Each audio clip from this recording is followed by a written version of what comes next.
Hola, ¿qué tal? Bienvenidos todos a un episodio más de Descubriendo Autores aquí en el canal de La Pluma. Hoy tenemos una entrevista especial, diferente a las que tenemos normalmente.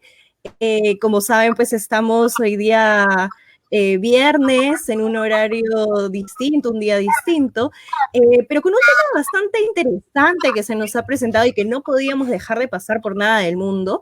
Eh, Muchos de los que nos oyen, de los que ven nuestros videos, son de Perú. Y aquí en Perú estamos viviendo una temporada de elecciones. Estamos próximos a las siguientes votaciones del Bicentenario y sin duda alguna hemos visto diferentes tipos de personajes en la televisión, algunos conocidos, otros no. Y nos preguntamos, ¿no? ¿Cuál es la mejor opción para votar? Son aquellas personas que se merecen nuestra confianza, cómo descifrar algunas cosas. Creemos que alguno es el mejor, pero tal vez no lo es. Creemos que otro está mintiendo, tal vez no lo está haciendo. Entonces hay muchas dudas que aparecen en nuestra mente al momento de elegir a nuestro próximo gobernante. Y para eso hoy está con nosotros Julio Carlos del Toro Batista, un invitado muy especial que nos va a ayudar a ver cómo descifrar a esos políticos corruptos y tramposos que van ligado de la mano con los gestos, con las actitudes que se tienen al momento de, sobre todo, hablar, ¿no? En el momento de la oratoria, en el momento de dirigirse al público. Entonces, estamos con él justo para compartir una increíble entrevista que siento que nos va a abrir la mente y nos va a poder también hacer tomar una mejor decisión al momento de votar. Entonces, como les decía, hoy día estamos con Julio Carlos del Toro Batista. Él es autor, investigador, especialista y creador del método IMCD, que es de la identidad de la mente y de la conducta dual, y además es autor del libro Atrapados entre la multitud y también del libro No me engañes, Fe, que es el libro del que vamos a estar hablando hoy. Bienvenido, Julio Carlos, mucho gusto, nos encanta estar contigo hoy. Buenas noches, Bárbara. Para mí también es un honor poder compartir este espacio, este momento contigo y con todas las personas que lo siguen a ustedes. Muchas gracias. Sí, sin duda es una oportunidad de lujo poder compartir contigo. Es harto conocimiento en este campo de la conducta y creo que nos va a ayudar mucho también a poder descifrar algunas cosas que, como decía, ¿no? En las semanas anteriores tal vez no lográbamos descubrir, en años anteriores incluso no lográbamos descubrir, y que ahora nos pueden dar una imagen más clara de quién es quién y sobre todo en quién debemos creer y en quién no. Así es.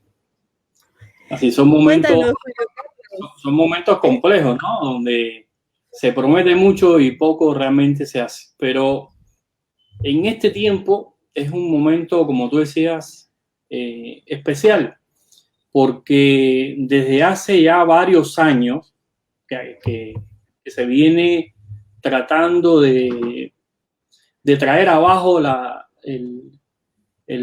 por así llamarlo de alguna manera, el criterio, el honor, la honradez en sentido general del peruano, ¿no?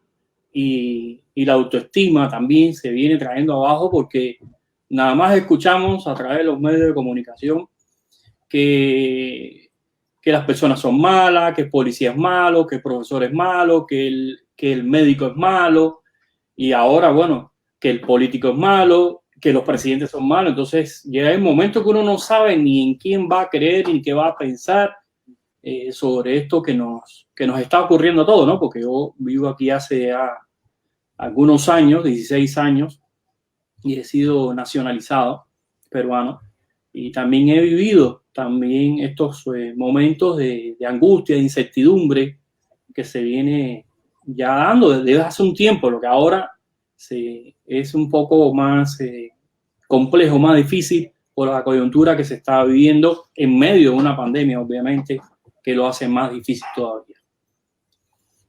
Sí, claro, por supuesto. En medio de una pandemia que de por sí ya es una situación que no nos hubiésemos esperado en ningún momento, creo que no estaba en cabeza de nadie pensar de que íbamos a acabar en confinamiento, que íbamos a tener esta enfermedad arrasando con tantas vidas y sobre todo pues en medio de un bicentenario, ¿no? Justo un aniversario importante de la independencia de nuestro Perú y con candidatos que nos dejan mucho que desear de repente y no cumplen las expectativas y vemos que el Perú no está dando el siguiente paso hacia adelante, ¿no? Porque siento que cada vez estamos yendo de repente un poco hacia atrás y nos estamos retrasando y muchas personas están con eso en mente, ¿no? ¿Qué podemos hacer para cambiar?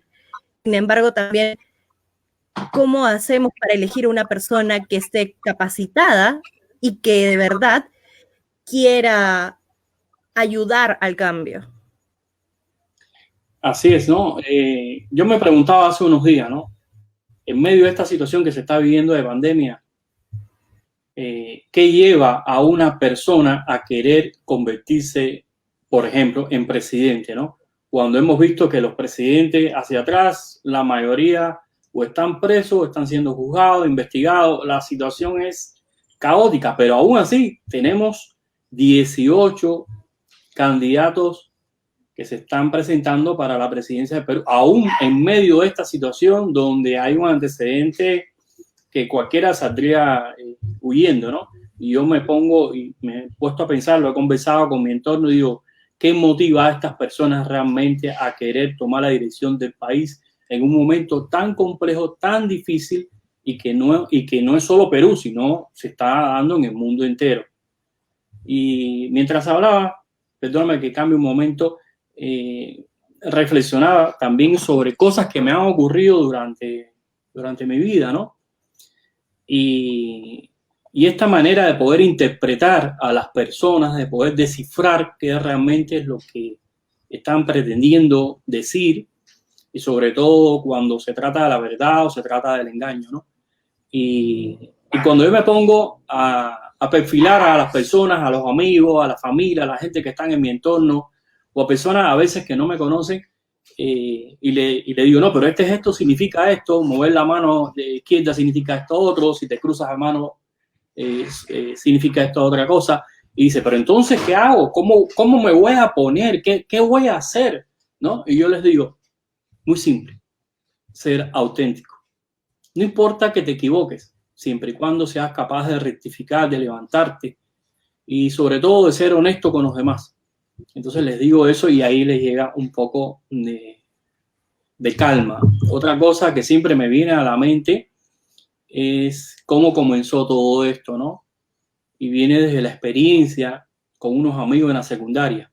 Yo era un chiquillo y la forma en que eso despertó mi necesidad de saber más sobre la mente, y lo que empezó como un juego se convirtió con los años en un método que hoy aplicamos incluso para que las personas puedan resolver sus conflictos existenciales. Y fue un evento maravilloso porque estábamos conversando, yo me acuerdo como si fuera hoy mismo, y yo tenía un bolígrafo, así como este, y me lo saqué de mi bolsillo y se lo coloqué en el bolsillo de uno de mis amigos. Y ellos siguieron conversando y entonces yo cogí y le empecé a zafar todos los botones de la camisa a ese amigo y no se daba cuenta. Y todos estábamos conversando y era como si nadie me viera haciendo eso. Después cojo y le saco un cuaderno que tenía en un bolsillo, una agenda, a otro amigo de lo que estábamos conversando y se lo coloco al otro. Y ya para llevarlo a un nivel súper extremo, ya porque era como un juego, pero para llevarlo a un nivel súper extremo, me quito un zapato y se lo pongo dentro del bolsillo del pantalón a otro de los amigos. Cuando le saco el bolígrafo a este que le había zafado los botones de la camisa y me lo coloco de nuevo en mi bolsillo, ahí todos reaccionaron y él se mira y se ve con la camisa abierta y el otro se ve con el zapato en el bolsillo y todo fue un juego interesantísimo, pero que a partir de ese momento cambió mi vida por completo. porque a partir de ese instante, ese momento, en los que otros chicos de mi edad iban al cine, a una fiesta, a una actividad, yo me pasaba el día pensando, analizando aquello que había ocurrido y lo maravilloso que es la mente. Todo lo que encierra la mente y lo que podemos ser capaces de hacer con nuestra mente, ¿no?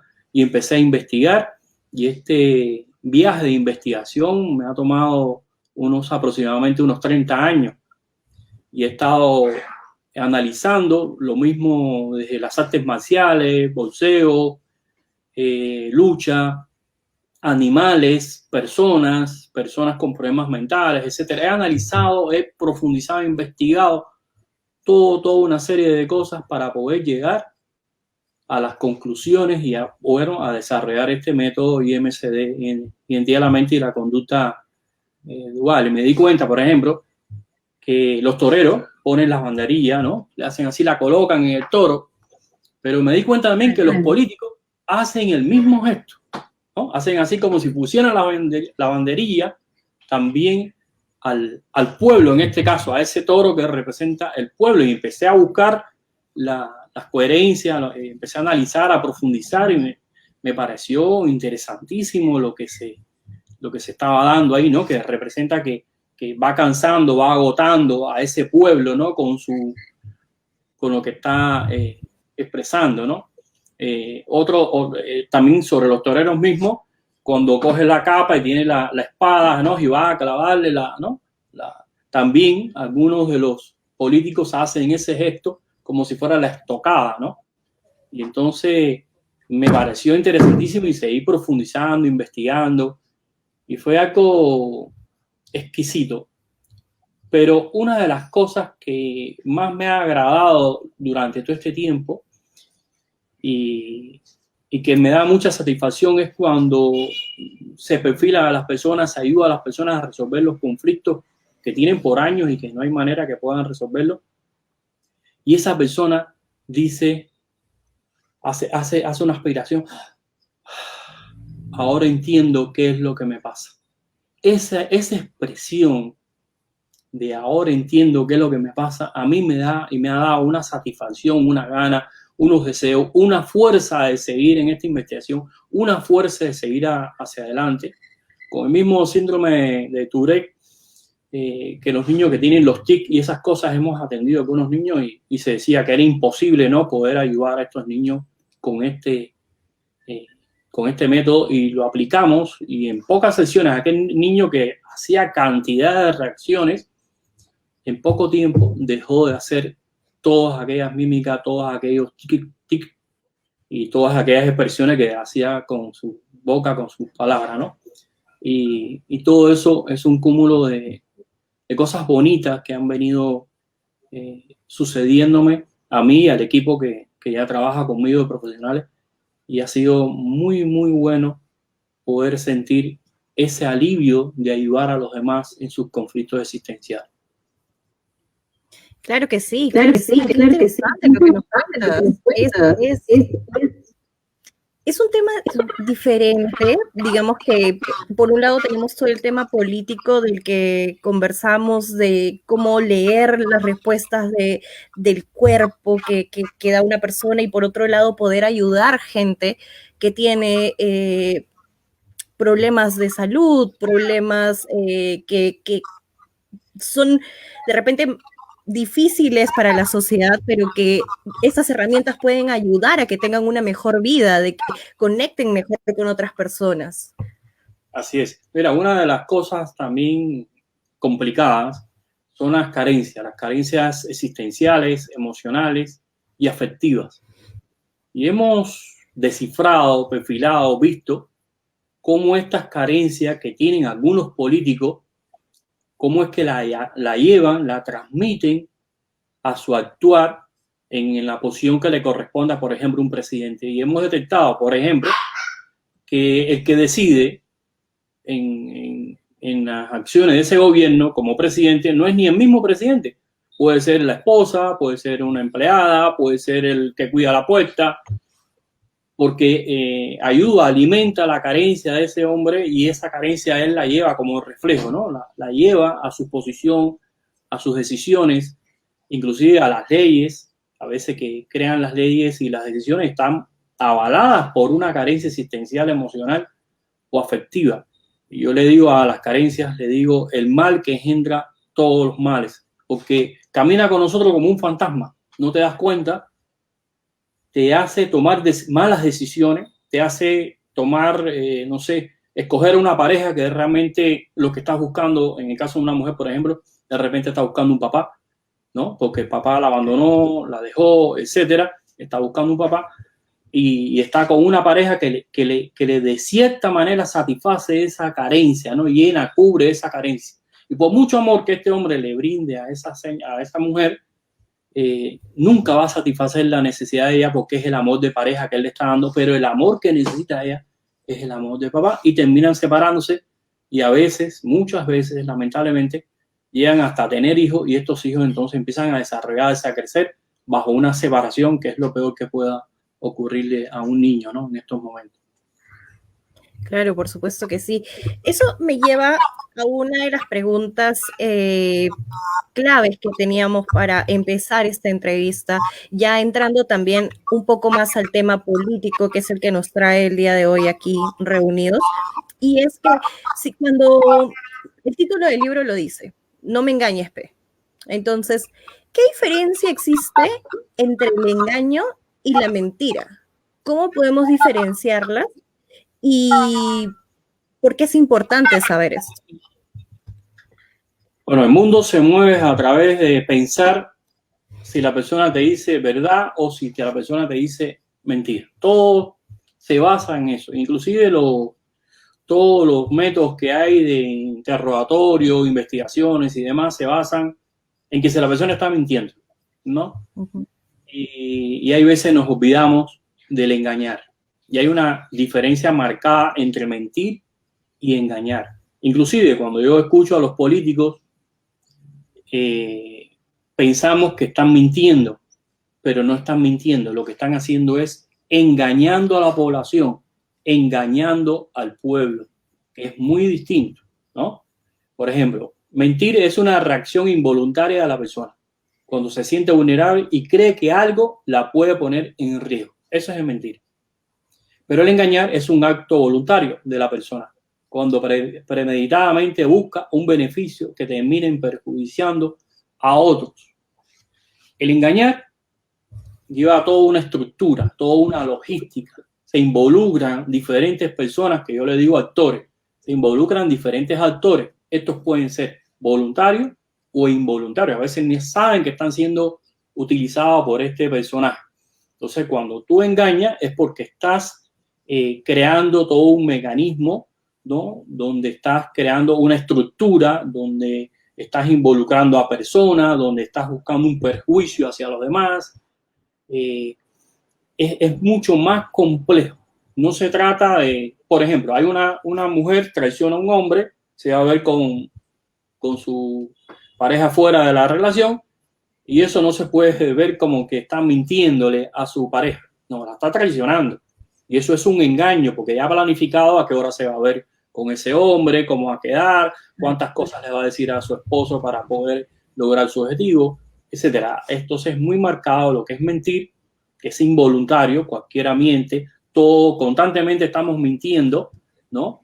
De una manera a veces sin darnos cuenta, y cuando la mentira ya una persona cada 10 palabras dice una mentira, entonces ya estamos diciendo que ya estamos hablando de un trastorno, que es otra cosa muy distinta de lo que normalmente hacemos todos los seres humanos, que es mentir cuando nos sentimos vulnerables ante una situación que puede ser de este presente, de este momento ahora, o puede ser algo que ha ocurrido en algún momento cuando hemos sido niños, de repente hemos sido abusados, y si en este presente se toca un tema relacionado, de repente mentimos para poder, porque nos sentimos en riesgo, ¿no? Nos sentimos ahí vulnerables, ¿no? Pero el engaño no, el engaño es algo ya planificado, lleva una planificación. Entonces, en el acoso, por ejemplo, se utiliza lo que es el engaño. Se acosa, pero se utiliza el engaño porque se utilizan una serie de actores, de personas, para poder lograr el objetivo de estas personas que que engaña. En el mismo caso ahora que se está dando del señor Lagarto, ¿no? Acá en Perú, ¿no? De Vizcarra. Este mismo caso, no se trata de que él le ha mentido al pueblo peruano, ¿no? Él ha engañado al pueblo peruano porque hay una planificación para lograr su objetivo, ¿no? Es muy distinto. Igual que cuando levanta aquí la mandíbula, constantemente levanta la mandíbula, ¿no? El mentón lo levanta constantemente y saca el cuello, como el lagarto en este caso, ¿no? Y entonces ahí obviamente, si lo dice con las palabras, con algo que es positivo para él, pero también lo dice con algo negativo, y lo repite tantas veces, cada tantas palabras, se levanta el cuello que se lo quiere desprenderse a la cabeza. Entonces te dice a ti que hay un trastorno ahí que está apuntando ya a un tema bastante delicado a nivel mental, que obviamente no es el momento para hablar de eso, pero de todas maneras, para poner un ejemplo de lo que es el engaño y lo que es la mentira. Todos mentimos en diferentes momentos y eso no necesariamente representa un problema, a menos que estemos frente a un trastorno de la mentira, como decía hace un momento, donde de cada 10 palabras, 8 son mentiras. Es más, todos tenemos cierto nivel de tolerancia a la mentira. A veces sabemos que nos mienten y aún así decidimos creer, permitimos, ¿no? Y decidimos creer. Pero en el mundo de la política, lo que realmente vemos a diario es que nos engañan. Lamentablemente, no nos mienten, nos engañan porque hay toda una planificación. Que se toman decisiones poniendo como excusa nuestra seguridad, el bienestar, pero que en realidad tiene como objetivo beneficiar a unos cuantos a costa del pueblo. Vivimos atrapados en una multitud que hace todo lo que una minoría poderosa decide. Y necesitamos por eso empoderarnos como ciudadanos para poder discernir y decidir mejor. Escuchamos a muchos amigos que no quieren ni votar o van a dar un voto viciado, etcétera, o que no saben por qué votar. Eso es muy lamentable escuchar eso, porque como ciudadanos también tenemos una responsabilidad, y no votar o votar viciado es dejar esa responsabilidad en manos precisamente de estas personas engañosas que explotan al pueblo y que están tratando de someter al pueblo cada vez que están en poder. Claro que sí, por supuesto. Y ahora que estamos tocando el tema de las gesticulaciones o de la comunicación no verbal que tenemos, de repente nos puedes dar algunos ejemplos de qué otro tipo de comunicación no verbal existe al momento de cuando estos políticos, por ejemplo, se ponen en un debate presidencial, ¿no? ¿Qué es lo usual? ¿Qué es lo que se da para que la persona, ¿no? El televidente o pueda decir, ok, aquí hay algo que no está funcionando bien?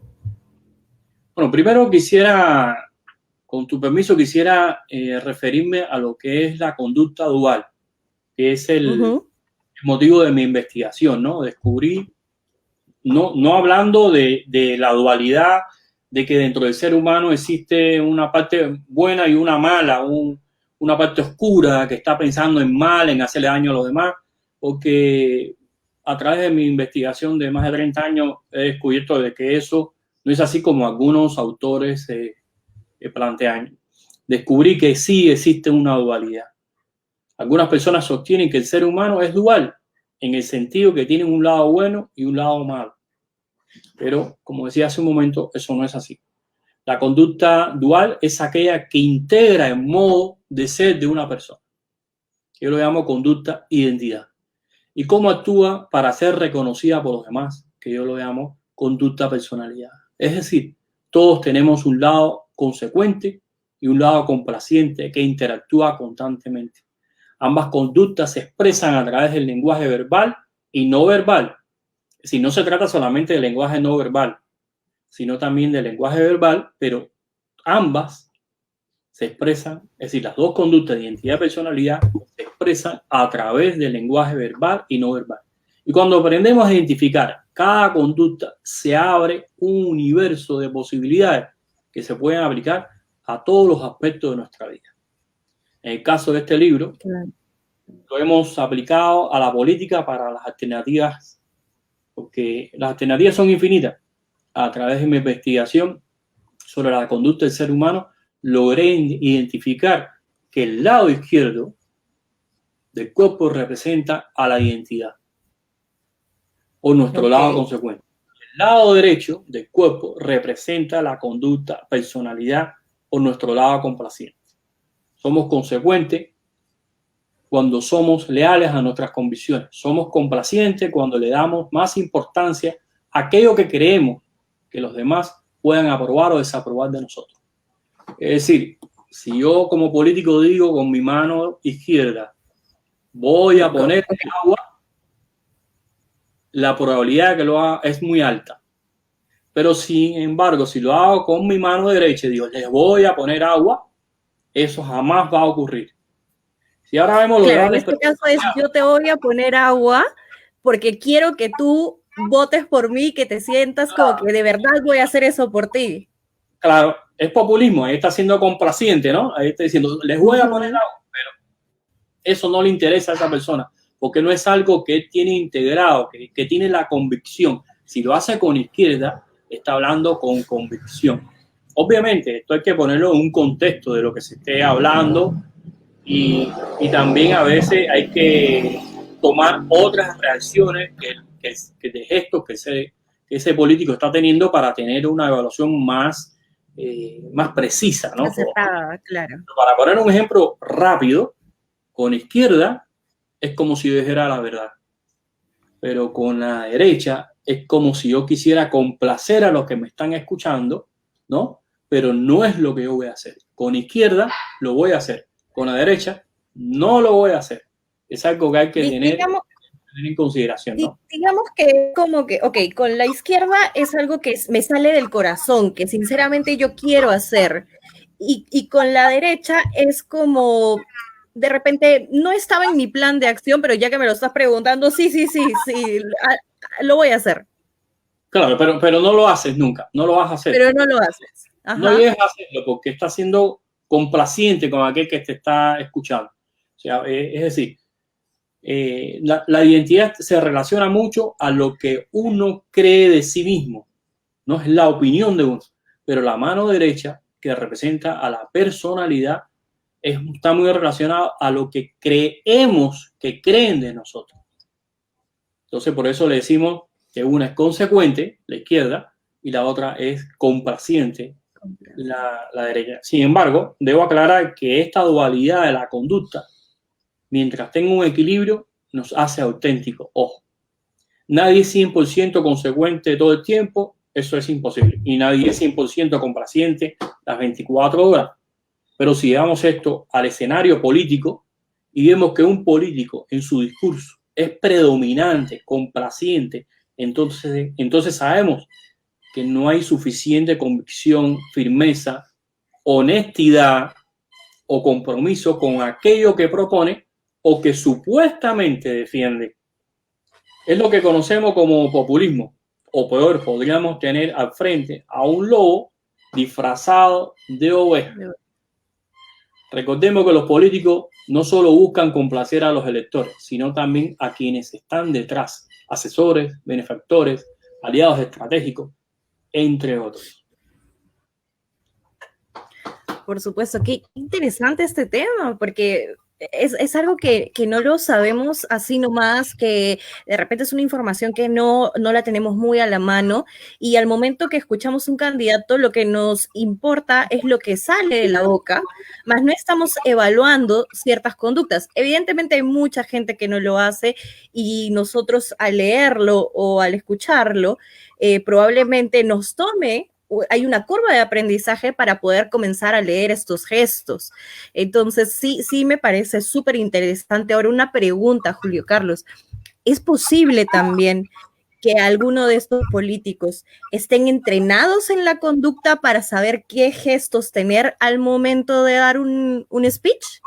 Sí, claro, los entrenan y se está viendo en los mismos debates y cuando han hecho su propuesta, que estamos analizando esos videos, por supuesto, uno se da cuenta que están entrenados, ¿no?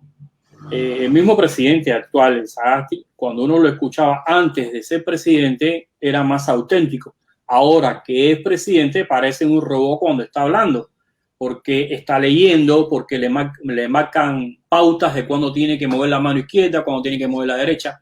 Pero hay una gran realidad, Bárbara, que por mucho que quieras ocultar algo, por mucho que quieras disfrazar, sale, se revela, sale se evidencia, ¿no? Por mucho que tú quieras reprimir esa reacción, inclusive cuando leen los discursos, a veces el discurso se lo prepara otra persona y el mismo presidente o el político no está de acuerdo con estas cosas, aunque tiene que leerlas. Pero ahí tú vas a ver que hay una reacción incongruente. Por ejemplo, les voy a dar el bono, ¿no? Vamos a suponer que lo haga inclusive con la izquierda. Les voy a dar el bono, pero sin embargo, en su expresión hace un gesto de asco, ¿no? O tú ves que levantan el pulgar y hacen así. Un gesto de asco. Es incongruente. No se relaciona una cosa con la otra.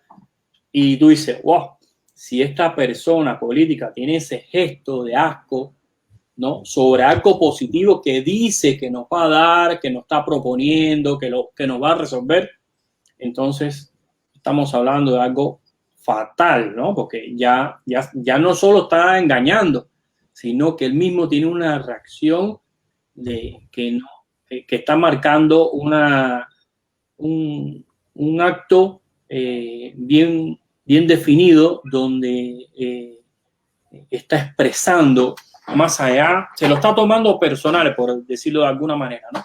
Cierto desprecio sobre una persona en específico o sobre un pueblo, una población, etcétera. Y perdóname, quisiera retomar un momento el tema del lenguaje no verbal y la conducta dual, ¿no? Porque se puede confundir que es lo mismo el lenguaje no verbal y la conducta dual, que es el método que yo he descubierto. Y comento, ¿no? Perdóname, permíteme, Bárbara. Lenguaje no verbal es la comunicación que se da a través de señales ajenas al uso del idioma. Por ejemplo, expresión facial, gestos, lenguajes corporal, mirada, tono de voz, etcétera. Hay varias cosas. Ahora, la conducta dual integra el modo de ser de una persona, conducta e identidad, y cómo actúa para ser reconocida por los demás, conducta, personalidad. Cada conducta tiene a su vez su propio lenguaje, y aquí dónde va, lenguaje identidad y lenguaje personalidad. Y cada uno de ellos pueden expresar de manera verbal y no verbal.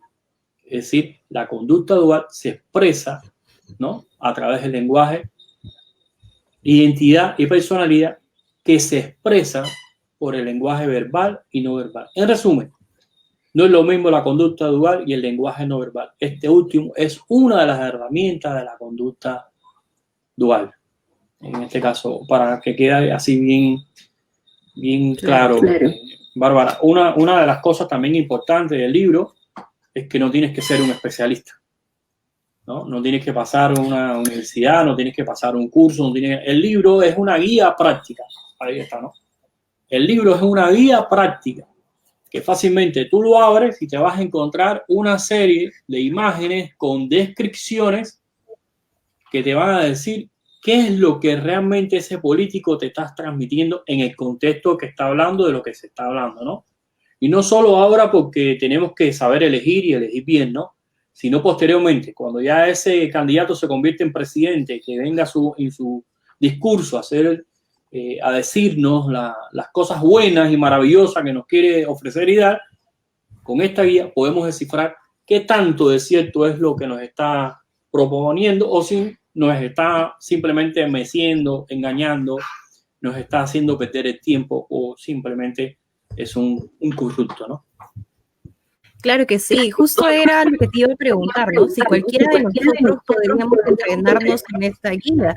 Sé que la guía es de lectura rápida, es bastante fluida, bastante entendible. Creo que hasta chico que esté en secundaria, iniciando la secundaria, puede leerlo y puede entenderlo.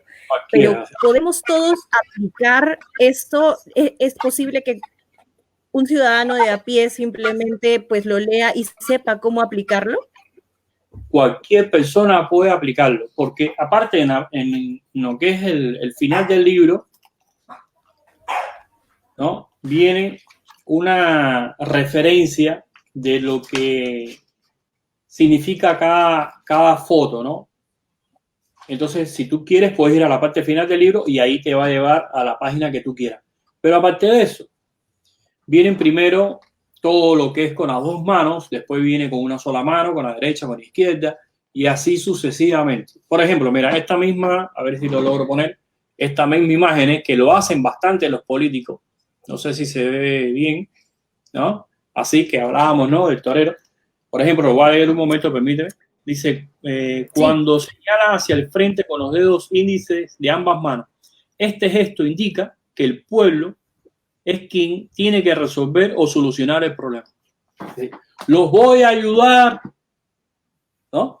Yo les prometo que voy a hacer, ¿no? Así. Yo les prometo que voy a hacer. Mentira, le está diciendo, ustedes son los trabajo para todos.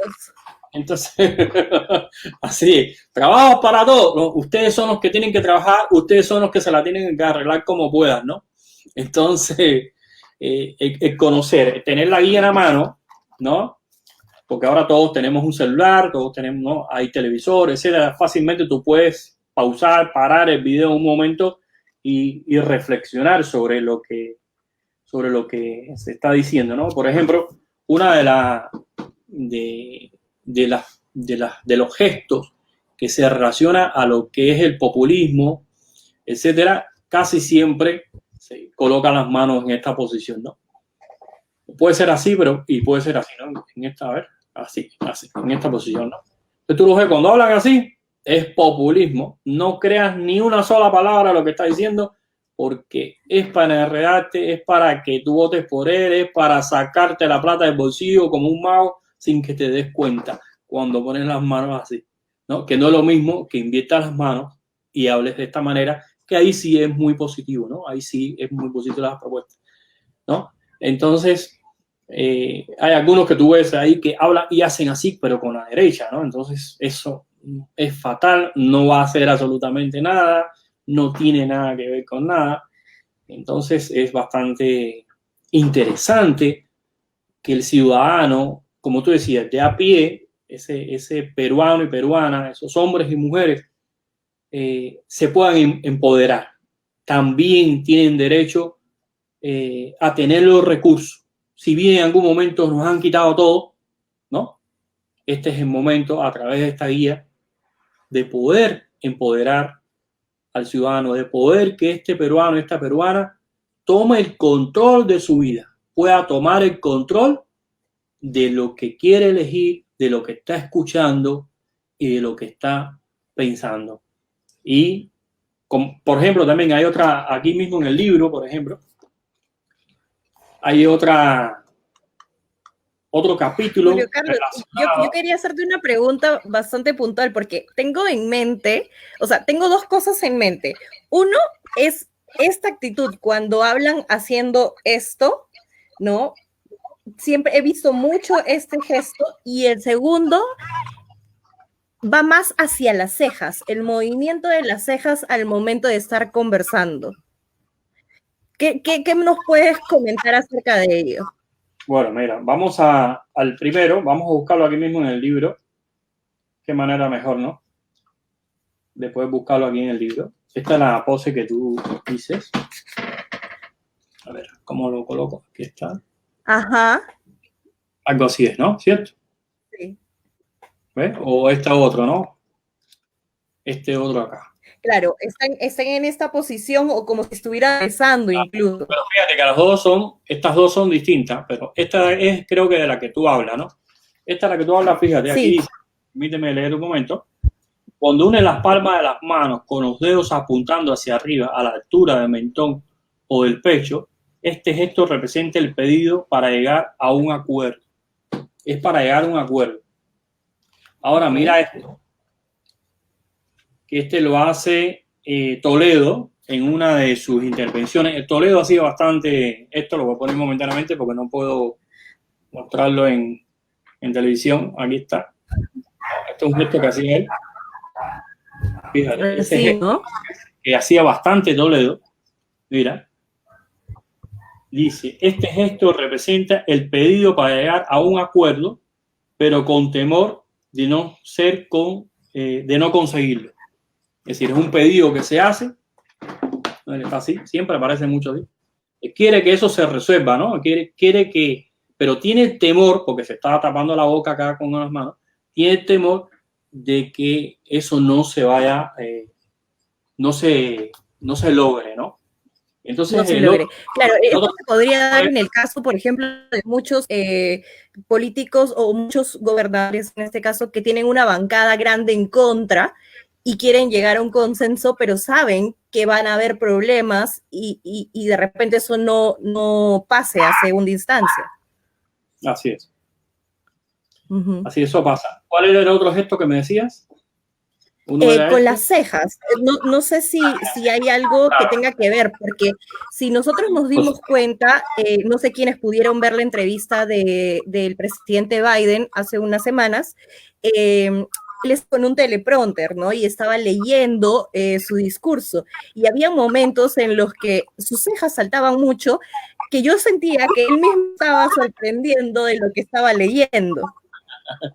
Bueno, puede ser, pero generalmente las cejas, cuando se levanta, es una afirmación de lo que uno está diciendo, ¿no? Pero habría que ver en qué contexto, habría que ver otras reacciones que se estén dando en ese momento para poder calificar exactamente qué es lo que sucedió.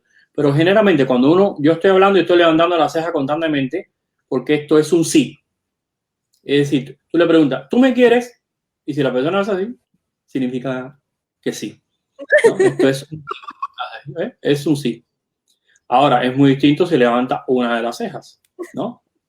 O, por ejemplo, pensamos, tenemos dos oídos, pero pensamos que los dos tienen la misma función, pero no es así. Cada uno tiene una función distinta. Con uno oye, por así llamarlo, y con el otro, con el izquierdo, analiza lo que escucha, lo que oye. Si tú ves un jurado, ¿no? Donde se esté haciendo un programa para sacar talento, ¿no? Para elegir quién es el talento, el cantante X, tú vas a ver en el jurado como los que están ahí hacen así y mueven la cabeza y la giran un poco y ponen uno de los dos oídos.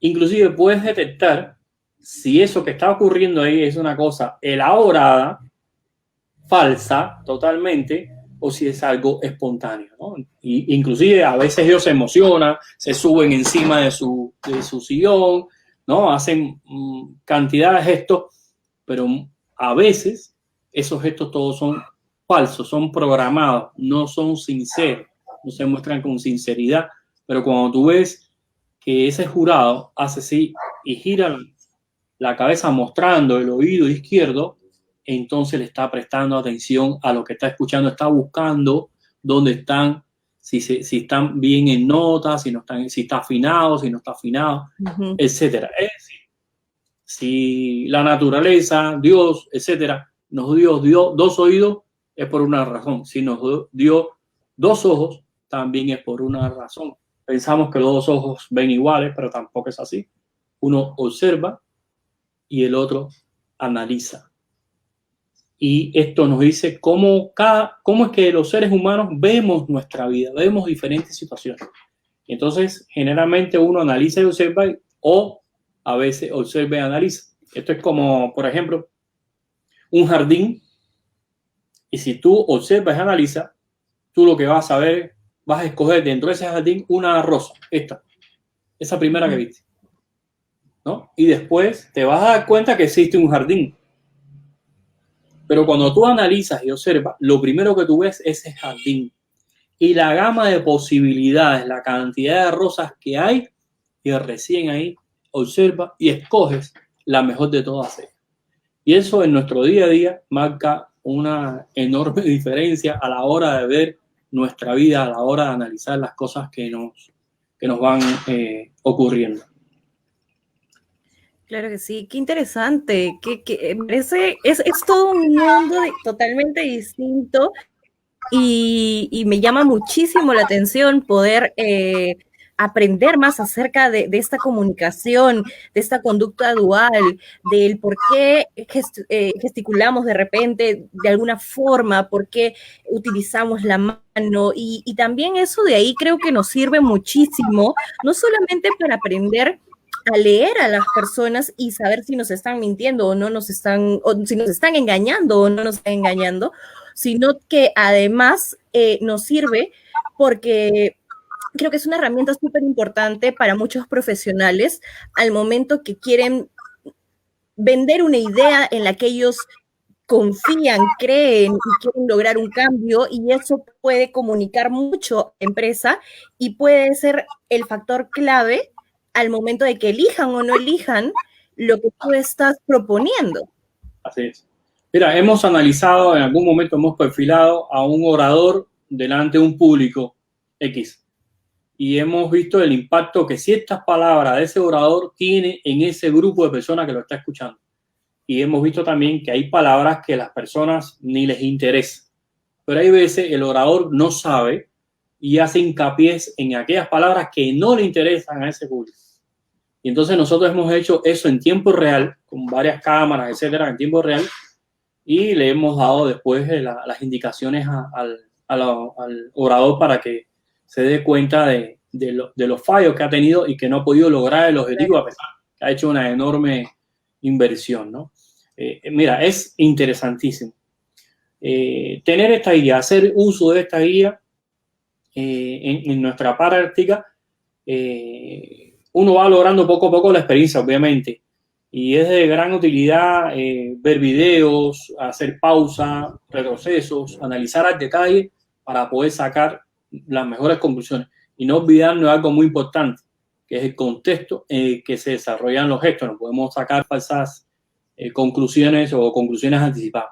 Si vamos a analizar un discurso, por ejemplo, es importantísimo observar cuál es la postura del político al iniciar el discurso.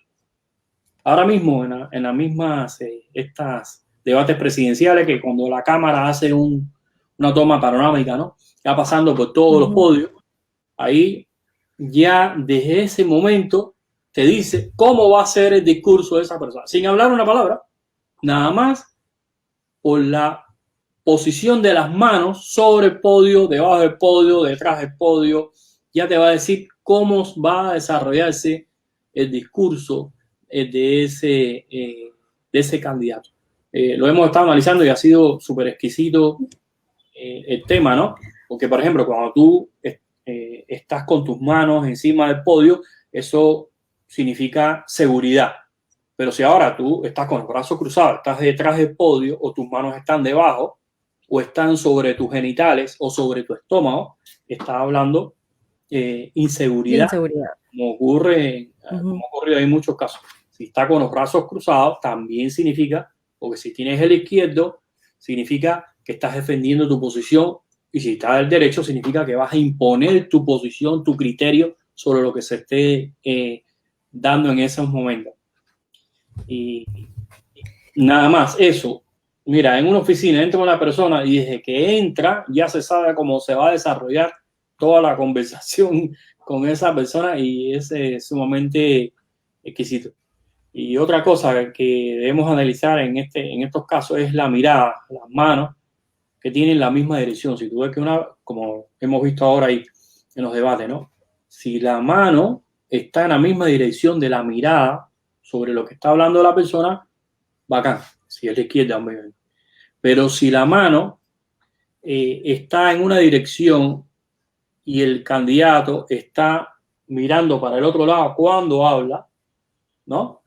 Cuando habla, esto significa fatal, ¿no? Ahí no está mostrando sinceridad, etc. Cuando se pone la mano en el pecho, que pasó con Forsyth ahora, ¿no? Hablando de la señora que estaba atrás del carro cuando Vizcarra, etc. Y se pone la mano en el pecho. La mano que se puso en el pecho no fue la izquierda, es la derecha. Es decir, que hay una falta de honestidad ahí en ese caso y no se está sensibilizando realmente con lo que está diciendo. Si se hubiera puesto la mano izquierda sobre el pecho, ahí sí la persona está siendo honesta. Eso nos marca una diferencia a nosotros, a los ciudadanos, a lo que estamos del otro lado de acá del político, tener la guía, tener la posibilidad de tener una herramienta como esta y a un precio también sumamente barato, porque 20 soles es lo que cuesta, es, no sé, es esencial. No es porque yo estoy Por supuesto que apasionado sí. solamente, sino por las personas que ya han comprado este libro, esta guía, se han quedado fascinados y con los que hemos conversado, debatido, ha sido sumamente exquisito. Sí, por supuesto. Yo, mira, para mí ha sido una experiencia increíble haber podido tocar este tema. Es más, ese libro tiene que estar de todas maneras entre los libros de cabecera de cualquiera de cualquier persona, de cualquier ciudadano peruano.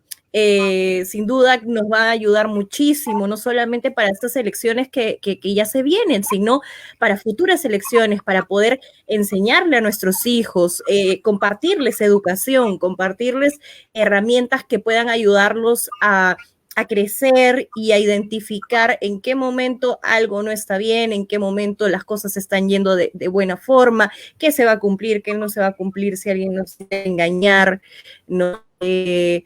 Sinceramente creo que es un libro espectacular. Sé que el libro ahora se está vendiendo en todos los kioscos a nivel nacional y también está a la venta en la librería El Virrey, que por cierto hace deliveries a Lima y a provincias. Y que cualquiera de las personas que nos están viendo, sus familiares y los que nos vean posteriormente pueden comprarlo en cualquiera de estos dos lugares. Estamos hablando de kioscos, cualquier kiosco donde vayan, compren su periódico, lo van a encontrar ahí. Y también, si no, si desean obtenerlo de una manera de repente de delivery más segura para quienes no salen de casa, pueden entrar a la página web de la librería El Virrey o a su página de Facebook y adquirir el libro No me engañes, P, de Julio Carlos del Toro Batista, para aprender un poco más de esto. Y de repente esta semana podemos llegar a leer el libro y revisar un poco los debates que hubieron la semana pasada para darnos Así ya es. ese último pincelazo de por quién estamos votando.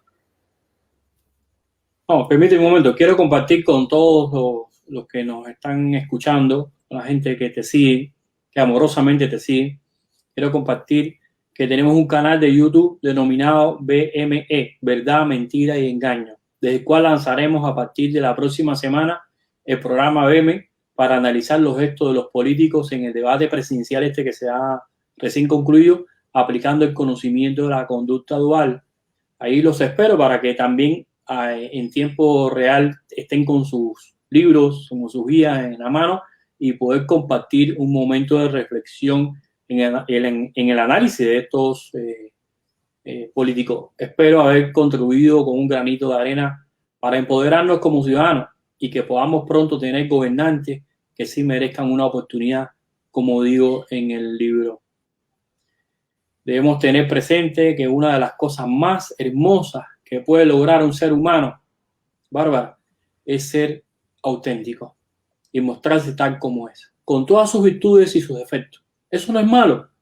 Aún más, en el caso de los políticos, porque así es como podrán demostrar su fortaleza y el pueblo sabrá apreciar y valorar su transparencia, su honestidad. No importa equivocarnos, no importa equivocarnos. Lo que sí no deberíamos hacer nunca es engañar a las personas que decimos amar o a las personas que decimos respetar. Muchas gracias, Bárbara, por esta oportunidad que me estás dando.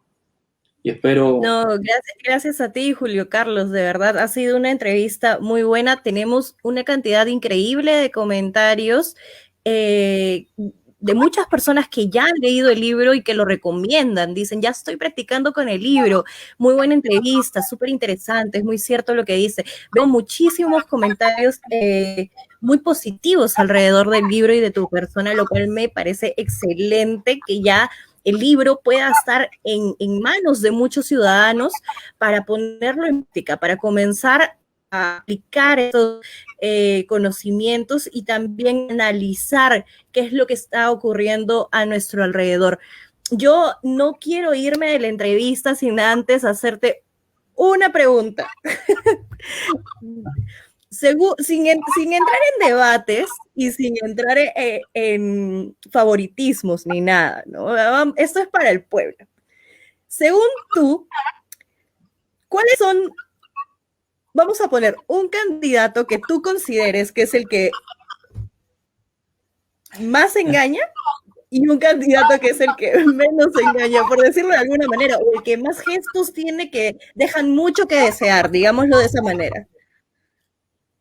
Bueno, es complicado porque hay bastante engaño, hay bastante falsedad, la mayoría es un caos, ciertamente, ¿no? La mayoría es un caos. Pero voy a hablar nada más del que más he visto engañar, ¿no? Que en este caso es el candidato presidencial Lescano, ¿no? Es uno de los que más engaña en lo que hemos visto, en lo que hemos ido analizando, ¿no? Pero me reservo todavía para poder compartir con todos en este canal de YouTube, me reservo todavía el que menos engaña. Vamos a dejarlo ahí con ese sabor, ¿no? Está espectacular. Entonces, ¿qué día nos vamos a poder estar conectando a este conversatorio de BME? Bueno, estamos calculando sobre el jueves aproximadamente, ¿no? Porque estamos haciendo algunos ajustes, porque hemos tenido alguna deficiencia técnica ahí, pero vamos a ver cómo la resolvemos. Así que yo espero Perfecto. Que el programa pueda salir, ¿no? Genial, entonces de repente estamos compartiendo en la página de La Pluma el día que se dé este conversatorio para que también todas las personas que nos estén viendo puedan unirse. Algo que quisiera agregar, si me permites, es la foto de la portada. Es que era algo que hablábamos al comienzo también. El clown, ¿no? No hay nada más auténtico que un clown. La nariz roja representa esa autenticidad que todos debemos buscar en nuestra vida, en nuestro propio ser y en los demás. El clown es espontáneo, es sincero, es honesto, no tiene miedo, que eso es algo sumamente importante, no tiene miedo a mostrarse tal y como es, no teme equivocarse y ser señalado por eso. Por ese motivo, esa nariz representa lo opuesto al engaño, representa lo más puro e inocente del ser humano. Qué lindo, qué lindo. Sin duda alguna, como yo te dije al comienzo, me parece que la carátula del libro ha sido increíblemente diseñada. Es un libro que llama mucho la atención. Me encanta el tema de haber utilizado una nariz clown y este tipo caricatura en la carátula, que sin duda alguna hace que sintamos que no solamente es un libro aburrido, sino que sintamos que es un libro que nos va a entretener y que nos va a enseñar a la vez. Entonces, sí, me encanta, me encanta. Yo te felicito por el trabajo que has hecho. Aquí desde el equipo de La Pluma te felicitamos porque es un trabajo arduo, es un trabajo que te ha llevado años y que ahora has logrado colocarlo en papel. No solamente No me engañes, P, sino Atrapados entre la multitud, que ya es un poco más extenso y cubre mucho de lo que han sido tus estudios de la conducta dual. Entonces, felicitarte por lo que estás haciendo, agradecerte porque a pesar de que no naciste en tierras peruanas, decidiste venir, decidiste quedarte, decidiste nacionalizarte y contribuir a que esta sociedad sea mejor cada día. Así es. Muchísimas gracias, Bárbara, por esta oportunidad y a los peruanos, ¿no? Por haberme recibido, acogido como familia, por lo amoroso, lo auténtico y lo honesto que son. Gracias a ti, Julio, por haber compartido con nosotros nuevamente. Estamos pendientes de que compartas con nosotros este conversatorio de la próxima semana. Aquí en La Pluma vamos a mandarte ahí para que nos firmes el libro para tener de recuerdo. Creo que ha sido ha sido una de las entrevistas que más me ha gustado, con la que más cómoda también me he sentido. Y que siento que le ha servido a las personas, que eso es lo importante, es una herramienta para poder crecer, para poder elegir. Entonces, gracias nuevamente, un saludo a todo tu equipo que está detrás y que sé que han estado chambeando ahí para que el libro salga y siga llegando a más personas. Y no irnos sin antes decirles nuevamente que pueden encontrar el libro en cualquier kiosco a nivel nacional, ahí donde van, compran su periódico, o si tienen a su canillita que les dio el periódico, encárguenle que les lleve su No Me Engañes P. Y si no, a la página del Virrey, por delivery, o si tienen tiempo, de repente alguien que viva por Miraflores o alrededores, hace una vuelta por la librería para poder adquirir su libro. Es un libro que no debemos dejar de tener en casa. Así que está en nuestras manos tomar la mejor decisión para este bicentenario y los años que se nos vienen encima. Está en nuestras manos no solamente decir, ay, este gobierno no trabaja, este gobierno no hace nada, sino que nosotros somos quienes elegimos y hay que saber elegir de la mejor manera. Gracias, Julio Carlos, nuevamente por estar acá. ¿Algunas últimas palabras que quieras darle a las personas que nos están viendo? Nada, ser auténtico es una de las mejores cosas que nos pueden pasar, con nuestras virtudes, con nuestros defectos. Seamos auténticos, honestos, tomemos el control de nuestra vida, tomemos el control del destino de nuestra nación, ¿no? Y que no nos dejemos engañar, seamos fuertes y sobre todo amemos a la familia. Gracias.